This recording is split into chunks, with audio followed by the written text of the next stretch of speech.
বন্যা পরবর্তীতে যে লং টার্ম কমপ্লিকেশনস বা লং টার্ম হেলথ ইভেন্টসগুলো আমরা দেখতে পারি, সেগুলোর মধ্যে গুরুত্বপূর্ণ হচ্ছে দুইটা। একটা হচ্ছে যে পোস্ট ট্রমাটিক স্ট্রেস ডিসঅর্ডার। এটা হচ্ছে যে এটা স্বাভাবিকভাবেই যে একজন মানুষ বা একটা পরিবার যখন তাদের অনেক দিনের একটা আহ, ঘর বা অবলম্বন বা বাড়ি থেকে যখন তাদের চলে যেতে বাধ্য হয়, তার ডিসপ্লেসমেন্টের তারা শিকার হয়, এটা স্বাভাবিকভাবেই অনেকের কাছে একটা বেশ বড় ধরনের ট্রমা। আমরা যারা এর শিকার হইনি আমরা হয়তো জিনিসটা বুঝতেছি না, কিন্তু যারা এর শিকার হয়েছেন, যে অনেক দিনের একটা সাজানো বাড়িঘর সবকিছু ফেলে এক জায়গায় চলে যেতে হচ্ছে, পরে আবার কখন সেটা স্বাভাবিক হবে কি হবে তার ঠিক নাই, এই জন্য এক বেশ বড় একটা ট্রমার মধ্যে দিয়ে তারা যান।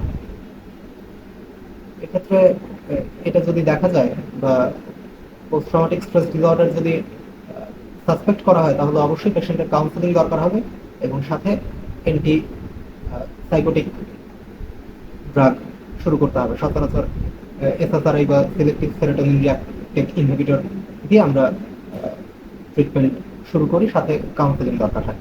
আরেকটা হচ্ছে যে মাল নিউট্রিশন বা নিউট্রিশনাল বিভিন্ন ডেফিসিয়েন্সি হতে পারে।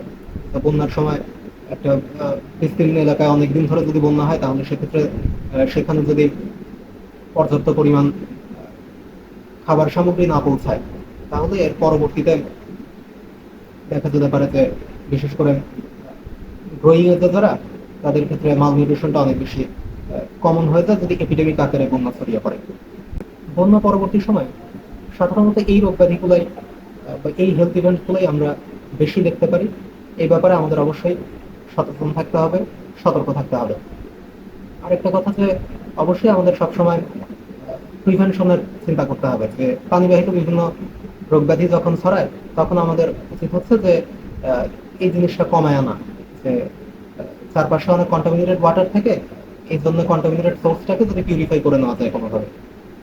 পানি পরিষ্কার করার জন্য আহ, পানি বিশুদ্ধকরণের বেশ কিছু ট্যাবলেট পাওয়া যায়, সেগুলো আহ, আমরা ব্যবহার করতে পারি। অ্যাকোয়াটাপ 33 mg ট্যাবলেট পাওয়া যায়, সেগুলো সচরাচর একটা ট্যাবলেট 5 লিটার পানিকে বিশুদ্ধ করতে পারে। এছাড়া হ্যালোজেন ট্যাবলেট পাওয়া যায়, সেগুলা এক একটা স্ট্রেংথ এক একটা পরিমাণে কাজ করে। 7.5 mg ট্যাবলেটটা 1.5 লিটার পানি বিশুদ্ধ করতে পারে, এবং 15 mg ট্যাবলেটটা 3 লিটার পানিতে কাজ করতে পারে। আর 50 mg ট্যাবলেট পাওয়া যায়, সেটা 10 লিটার পানিকে বিশুদ্ধ করতে পারে।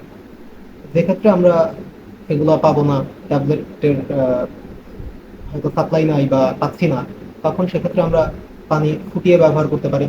আইসিডিডিআরবি থেকে একটা সহজ আহ, একটা নীতিমালা, কি কি পদ্ধতিতে পানি বিশুদ্ধ করা যায় তারা সেটা দেখিয়েছেন।